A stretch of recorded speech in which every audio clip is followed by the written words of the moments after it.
आप सुन रहे हैं माई डेडली डेविल लव, जिसके राइटर हैं उदय कश्यप, और उनकी इस जुनूनी कहानी को आवाज दी है नितिका चौधरी यानी कि मैंने। एक और जहां हवाई जहाज में बैठी हमारी शब्दों की मलिका एक बार फिर अपनी कलम के माध्यम से कुछ रोमांचक उतार रही थी, तो वहीं दूसरी ओर हमारा डैशिंग और हॉट लूसीफर अपने प्राइवेट जेट में बैठे आंखों में बेरहमी का नशा लिए एकटक सामने टीवी पर चल रही अपनी दरिंदगी की दास्तां को देख रहा था। लोगों के मुंह से बार बार अपने लिए बेरहम, हैवान, बेदर्द और बेदिल जैसे शब्द सुन अधिराज को बेहद सुकून मिल रहा था, जिसका सबूत उसकी तिरछी मुस्कान दे रही थी। उसने सामने टेबल पर रखा शराब का गिलास उठाया और उसे अपने होठों से लगाते हुए सर्द आवाज में बोला, ये तो हैवानियत की शुरुआत है। अभी तो बेरहमी और दरिंदगी की हर हद पार करेगा लूसीफर। दुनिया पर इस कदर अपना कहर बरसाएगा कि रूह की भी रूह कांप जाएगी, और इस कहर की शुरुआत भारत से होगी। इतना कहकर वो जोर जोर से अपनी शैतानी हंसी हंसने लगा, जिससे जेट में मौजूद बाकी लोगों का शरीर बुरी तरह से सिहर उठा। अधिराज की आंखों में मौजूद बेरहमी का नशा हर बीतते पल के साथ गहराता जा रहा था, और उसके अंदर मौजूद शैतान बाहर निकलने के लिए बेकरार हुआ जा रहा था। एक ओर जहां अधिराज का दिल और उसके हाथ खून से खेलने के लिए बेकरार थे, तो वहीं दूसरी ओर लूसीफर की मौत की तैयारी कर रहे उसके दुश्मन जीत से पहले ही जीत की खुशी मना रहे थे। गोवा के डार्क एरिया में पुलिस की पहुंच से कोसों दूर मौजूद सफायर होटल की तीसरे माले पर कमरे के अंदर बैठे 3-4 लोग शराब के नशे में मग्न अभी से लूसीफर की मौत के बाद अंडरवर्ल्ड पर राज करने का ख्वाब देख रहे थे। बड़ा मजा आएगा उस हरामजादे को सूली पर लटका कर। मैं अंडरवर्ल्ड के इस तख्त को अपने नाम कर दी ग्रेट माफिया अनुज अहलावत कहलाऊंगा। उस साले की मौत के बाद इस पूरे अंडरवर्ल्ड पर सिर्फ मेरा राज होगा, सिर्फ और सिर्फ अनुज अहलावत का। शराब के नशे में धुत सोफे पर बाईं तरफ बैठा शख्स अपने सामने बैठे 5.5 फुट के एक बेहद आकर्षक व्यक्तित्व वाले शख्स को देखते हुए बोला। ये आकर्षक शख्स कोई और नहीं बल्कि अधिराज का दायां हाथ कहा जाने वाला आहिर सिद्दीकी है। आहिर एकमात्र ऐसा शख्स है जिसके ऊपर अधिराज आंख बंद कर भरोसा करता है, लेकिन अफसोस सत्ता के लालच और पैसों की चकाचौंध ने इसके भी ईमान को मार इसे बेईमानी में तब्दील कर दिया। न जाने तब क्या होगा जब अधिराज के सामने धोखे का ये चेहरा आएगा। खैर, दिल तो टूटने से रहा, क्योंकि शैतान के पास तो वो होता ही नहीं। लेकिन हाँ, इस धोखे का अंजाम जो भी हो, इतना हम कह सकते हैं कि इसकी भरपाई पूरी दुनिया को अधिराज के कहर को झेल कर करनी होगी, जो मौत से भी 1000 गुना खौफनाक होगा। अनुज की बात सुन आहिर तिरछा मुस्कुराया और शराब का एक घूंट भरते हुए अपनी सर्द आवाज में बोला, मजा तो वाकई बहुत आएगा जब अधिराज को मारकर उसके पूरे बिजनेस को मैं अपने नाम करूंगा। खरबों की संपत्ति का मालिक सिर्फ और सिर्फ आहिर सिद्दीकी होगा। इतना कहकर वो जोर जोर से शैतानी हंसी हंसने लगा। उसे इस तरह हंसता देख बाकी भी उसका साथ देने लगे। देखते ही देखते समय बीतने लगा। कब सुबह के 9 से शाम के 5 बज गए, किसी को इसका एहसास नहीं हुआ। सब के सब नशे में चूर थे। उन पर इस कदर शराब का नशा चढ़ा हुआ था कि उनके लिए खड़ा होना भी मुश्किल हो रहा था। ऐसे में उन्हें क्या ही होश होगा कि उनकी मौत का सौदा यमदूतों से करने के लिए खुद शैतान वहां आ चुका है। जी हाँ, पूरी दुनिया को अपनी बेरहमी से खौफजदा करने के बाद हमारे लूसीफर मतलब मौत के देवता अधिराज सिंह राणावत भारत आ चुके थे। गोवा के भीड़भाड़ वाले इलाके से दूर एक खाली मैदान में खड़ा उनका वो काला प्राइवेट जेट चीख चीख कर कह रहा था कि सब संभल जाओ, शैतान हुकूमत के लिए आ चुका है। जेट के सामने बहुत ही बड़ी तादाद में लोग हाथों में बंदूक लेकर एकटक सामने खड़े उस आलीशान जेट को देख रहे थे। सबकी सांसें धीमी चल रही थी, माथे पर पसीना जमाया था, जो उनके अंदर लूसीफर के खौफ को बयां कर रहा था। उनके डरने की वैसे तो कई वजह थी, लेकिन उनमें से सबसे बड़ी वजह यही थी कि वो आज पहली बार उस हैवान को देखने वाले थे। आज से पहले अधिराज को सिर्फ चंद लोगों ने ही देखा था, जिनकी गिनती 8-7 से ज्यादा नहीं थी। लूसीफर की हैवानियत से तो सभी खौफजदा थे, लेकिन इस हैवानियत के पीछे के चेहरे से हर कोई अनजान था। ऐसे में दिल में डर उठना लाजमी था, क्योंकि जब उसकी हैवानियत ऐसी है तो वो खुद कैसा होगा। सारे गार्ड्स अपनी खौफ भरी निगाहें जेट के दरवाजे पर गड़ाए खड़े थे। तभी जेट का दरवाजा खुला, जिसके अंदर से ब्लैक लॉन्ग कोट पहने, आंखों पर काला चश्मा लगाए और चेहरे पर बेहिसाब रोब लिए जरा सी उम्र में पूरी दुनिया को अपने खौफ से भर देने वाला वो शख्स पूरी शान से बाहर आया और धीरे धीरे सीढ़ियों से उतरने लगा। गोवा की ताज़ी हवा उसे भा रही थी, जिसका सबूत उसके चेहरे की हल्की मुस्कान दे रही थी। अधिराज को अपनी ओर बढ़ता देख हर एक गार्ड का दिल जोर जोर से धड़कने लगा और उनके सिर अपने आप ही झुक गए। इस दृश्य को देख अधिराज के चेहरे पर एक शैतानी मुस्कान तैर गई। उसने आगे बढ़ते हुए बड़े ही रौब से सिगरेट जलाई और उसे अपने होठों के बीच दबाकर उसकी कश लेते हुए आगे बढ़ने लगा। सिगरेट का धुआं छोड़ते हुए हमारे अधिराज साहब वहां मौजूद एक आलिशान BMW के पास आए और उसे एकटक अपनी हेजल जुनूनी आंखों से घूरने लगे। इस बीच गार्ड ने आगे बढ़कर कार का गेट खोला और अपना सिर झुकाकर शांति से खड़ा हो गया।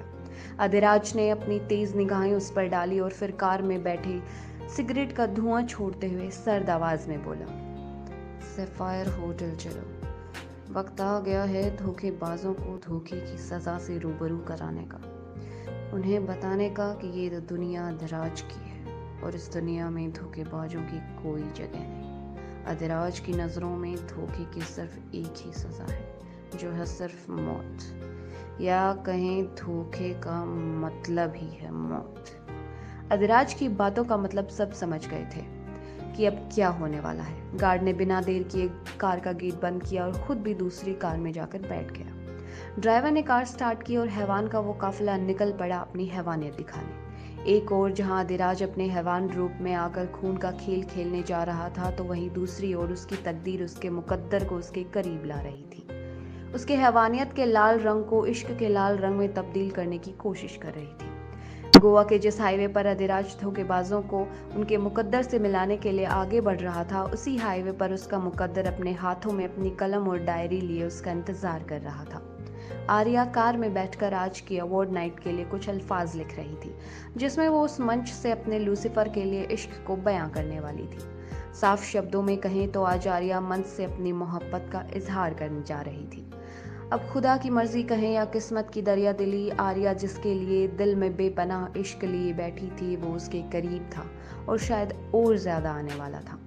गोवा के जाम भरे हाईवे पर एक कतार में करीब 10-20 कारें खड़ी थी, जिनमें मौजूद आलिशान BMW कार में आर्या की मोहब्बत, उसका लूसीफर बैठा था।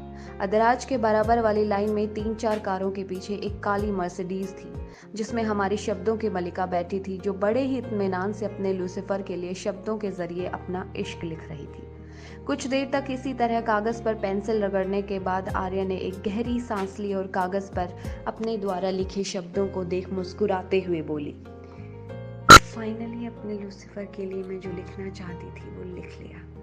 काश मैं इसी वक्त अपने लूसीफर को ये सब सुना पाती, उसे बता पाती that how much I love him, how much I obsessed with him। इतना कहकर आर्या ने उस पन्ने को अपनी डायरी से अलग किया और कार की खिड़की पर रखे उसे प्यार से निहारने लगी। पन्ने पर उतारे गए अपने दिल के अल्फाजों को पढ़ते पढ़ते अचानक ही आर्या की आंखों में आंसू आ गए। उसने उस पन्ने को होठों से लगा लिया और उसे चूमते हुए अपनी प्यार भरी धीमी आवाज में बोली, जिसके लिए लिखा है उस तक पहुंचाना चाहती हूँ।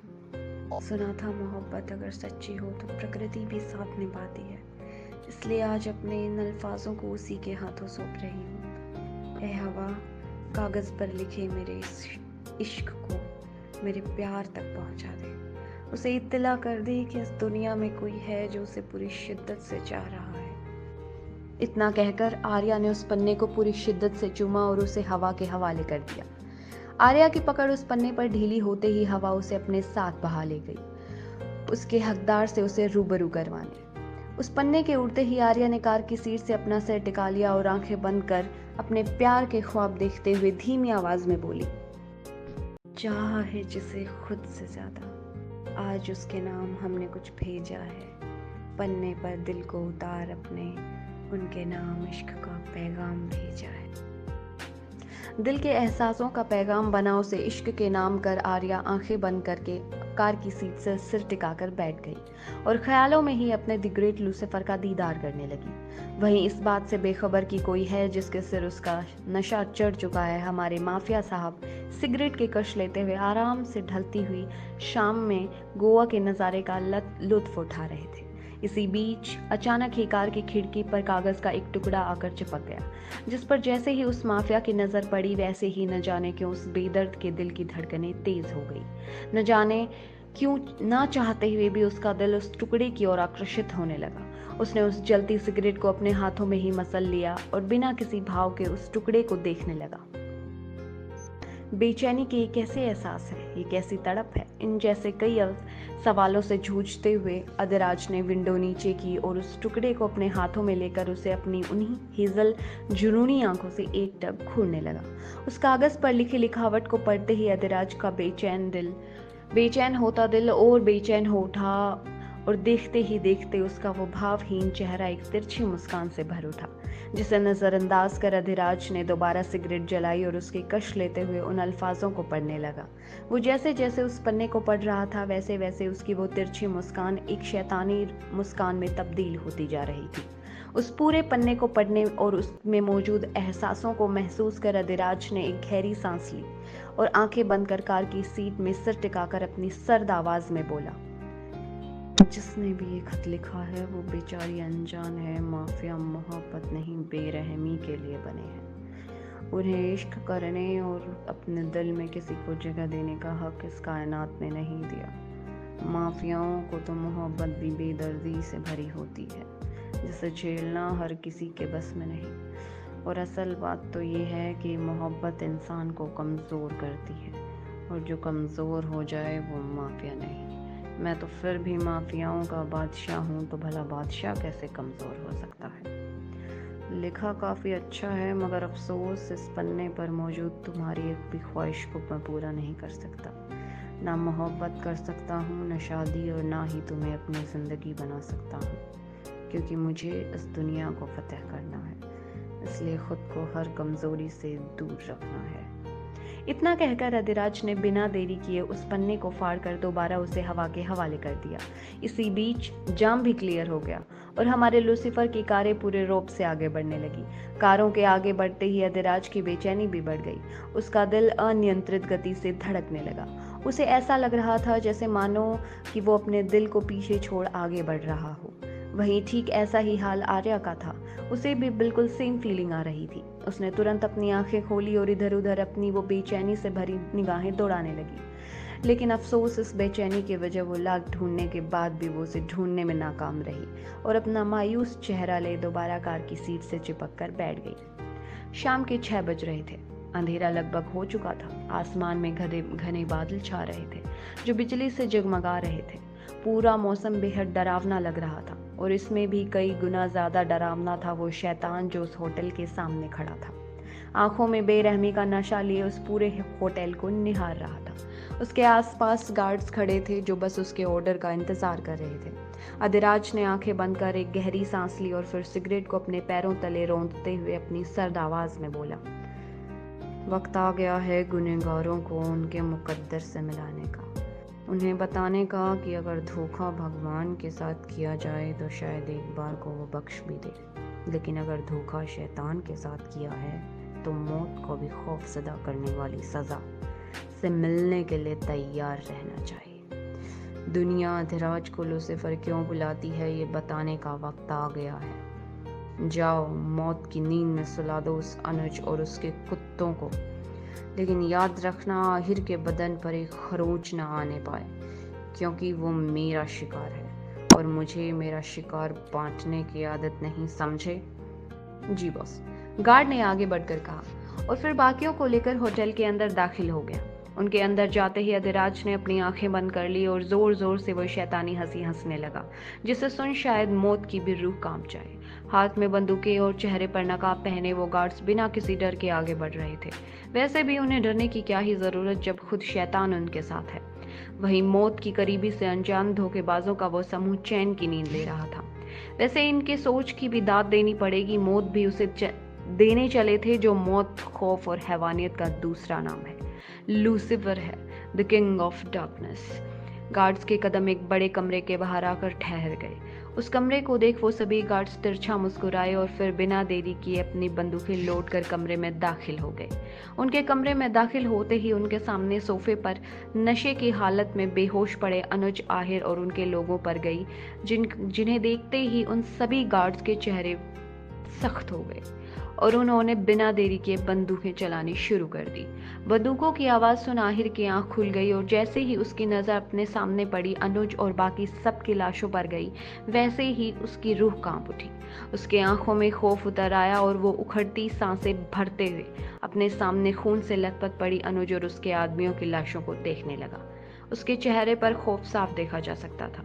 वो तुरंत खड़ा हुआ और अपने पसीने से भीगे बदन को पोंछते हुए वहां से भाग गया। उसे जाता देख एक गार्ड जैसे ही उसे पकड़ने के लिए उसकी ओर दौड़ा, वैसे ही दूसरे गार्ड ने उसे रोक दिया और अपने कपड़ों पर लगे खून को साफ करते हुए सर्द आवाज में बोला, जाने दे, बाहर खुद मौत का देवता उसकी राह देख रहा है और वैसे भी ये उन्हीं का शिकार है।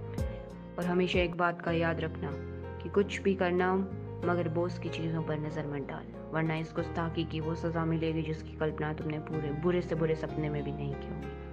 उस गार्ड की बात सुन वो दूसरा गार्ड रुक गया और अपनी डर से भरी निगाहों से उसे घूरने लगा। वहीं होटल के बाहर खड़े अधिराज के कानों में जब बंदूकें चलने की आवाज़ आई, वैसे ही उसके चेहरे की वो शैतानी मुस्कान गहरी हो गई। तभी उसकी नज़र सीढ़ियों से उतरते डरे सहमे आहिर पर गई, जिसे देखते ही अधिराज का चेहरा एक हैवान में तब्दील हो गया।